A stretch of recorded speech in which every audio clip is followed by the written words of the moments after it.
ایک حدیث میں ہے، ہر جمعہ کے دن کثرت سے مجھ پر درود شریف پڑھا کرو، کیونکہ ہر جمعہ کو میری امت کا درود میرے سامنے پیش کیا جاتا ہے۔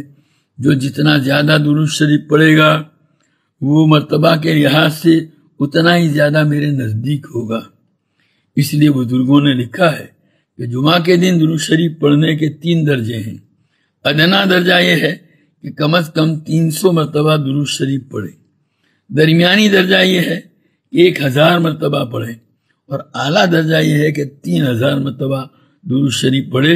3000 مرتبہ پڑھو تو نور علی نور، لیکن اگر کم از کم 300 مرتبہ درود تو پڑھ ہی لینا چاہیے۔ ایک آدمی نے حضرت مفتی اعظم مولانا مفتی محمد شفیع صاحب رحمۃ اللہ علیہ سے پوچھا کہ حضرت ہمیں جمعہ کے دن کتنی مرتبہ درود شریف پڑھنا چاہیے تاکہ ہم یہ سمجھیں کہ ہم نے نبی کریم صلی اللہ علیہ وسلم کے ارشاد کے مطابق کثرت سے درود شریف پڑھ لیا ہے؟ تو حضرت نے فرمایا 3000 مرتبہ درود شریف پڑھنا چاہیے، اور حضرت کا بھی یہی معمول تھا۔